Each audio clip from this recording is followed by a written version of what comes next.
Video start ചെയ്യുന്നത് ഞാനല്ല കേട്ടോ. എന്റെ കൂടെ ഇരുന്നിരുന്ന മേഘമോൾ ഇന്നൊരു വ്ളോഗറായി തീർന്നിരിക്കുകയാണ്. ആ കിടക്കുന്നത് വെട്ടിയിട്ട വാഴത്തട്ടല്ല കേസ് ഞാൻ തന്നെയാണ്. രാവിലെ ഞാൻ ഉറങ്ങിക്കൊണ്ടിരിക്കുമ്പോൾ വീഡിയോ എടുത്തതാണ് കേട്ടോ. കഴിഞ്ഞ ദിവസം നമ്മൾ വേളാങ്കണ്ണി ട്രിപ്പ് ബസ്സിൽ കയറുന്ന വരെയായിരുന്നു വിശേഷങ്ങൾ. ഇന്ന് അവിടേക്ക് എത്തിക്കൊണ്ടിരിക്കുകയാണ് നമ്മള്. എനിക്ക് പൊതുവേ ബസ്സിൽ കയറി കഴിഞ്ഞാൽ ഒരു തക്കം കിട്ടിയാൽ ഉറങ്ങുന്ന അസുഖമുണ്ട്. അതുകൊണ്ട് തന്നെ എനിക്ക് നല്ല രീതിക്ക് ഉറങ്ങാനും പറ്റിയായിരുന്നു. പക്ഷെ മേഘമോൾ അങ്ങനെ അല്ലായിരുന്നു. അതിരാത്രി വരെ കണ്ടുപിടിച്ചിരിക്കണായിരുന്നു.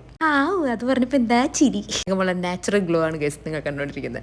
അങ്ങനെ രാവിലെ ഒരു 7:30 ആയപ്പോൾ നമ്മൾ അവിടെ എത്തിയായിരുന്നു കേട്ടോ. അതുവരെയായിരുന്നു ഒരു റൂമിലുണ്ടായിരുന്നത്. നമ്മൾ പിന്നെ ഗാങ്സ്റ്റേഴ്സ് ആയതുകൊണ്ട് ഒറ്റ റൂമിൽ തന്നെ കയറി. അങ്ങനെ കുളിച്ച് റെഡിയായി ഫുഡൊക്കെ കഴിച്ച് നേരെ പള്ളിയിലേക്ക് കണ്ടുപോയത്. ഞാൻ പറഞ്ഞില്ലേ ഇടയ്ക്കിടയ്ക്ക് കാണുമ്പോൾ അങ്ങനെയൊക്കെ ടാറ്റൊക്കെ കാണിക്കും. അതിന്റെ വേണ്ട കുറച്ച് കഴിയുമ്പോൾ പൊക്കോളൂ. അങ്ങനെ പള്ളിയിലെത്തി. ഭയങ്കര തിരക്കായിരുന്നു കേട്ടോ അന്ന് പള്ളിയിൽ. ഇതുവരെ വേളാങ്കണ്ണിയിൽ അങ്ങനെയാണ്. അങ്ങനെ കുർബാനയൊക്കെ കഴിഞ്ഞ് ഞങ്ങൾ പിന്നെ കറങ്ങാൻ ഇറങ്ങി കേട്ടോ. അപ്പോഴാണ് ഞാൻ മേഘമോളോട് പറഞ്ഞിട്ട് ഔട്ട്ഫിറ്റ് ചെക്ക് ഒന്ന് എടുക്കാൻ വേണ്ടിയിട്ട് ചുറ്റും ആളുകൾ നിൽക്കൊണ്ടോ എനിക്ക് വരുന്ന ആണായിരുന്നു കേട്ടോ. അങ്ങനെ അവിടെ തന്നെയുള്ള 2-3 പള്ളികളൊക്കെ കയറിയതിന് ശേഷം അമ്മയും കൂടി എന്തൊക്കെയോ സാധനങ്ങൾ മേടിക്കാൻ പോയിട്ടോ. അപ്പൊ ഞാൻ രണ്ടിനും പോസ്റ്റ് ആയിരുന്നു. അപ്പൊ തന്നെ മേഘമോൾക്ക് വീട്ടിൽ നിന്ന് വിളി വന്ന്. ഞാനാണെങ്കിൽ അവിടെ നിൽക്കുന്ന ചേട്ടന്മാരുടെ മുട്ടടിച്ച് തലകൾ നോക്കായിരുന്നു. നോക്കിയപ്പോ ഒരു ഫാമിലി മൊത്തം മുട്ടടിച്ചതായിട്ട് കണ്ടു. അങ്ങനെ തല മുട്ടടിച്ച വെള്ളം എന്നെ എടുത്തോണ്ടിരിക്കുമ്പോഴാണ് അമ്മയുടെ ഒരു വിളി. ഇവിടെയാണ് രണ്ടും കൂടി പോയിരിക്കണേന്ന് വെച്ചിട്ട് അപ്പൊ തന്നെ അവിടെ നിന്ന് എണീറ്റ് തിരിച്ചു നടന്നു കേട്ടോ.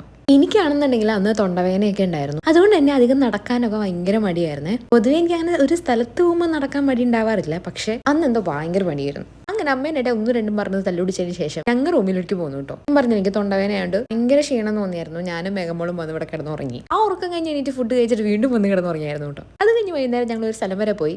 ഇനി അടുത്ത വീഡിയോയിൽ. അപ്പൊ ശരി.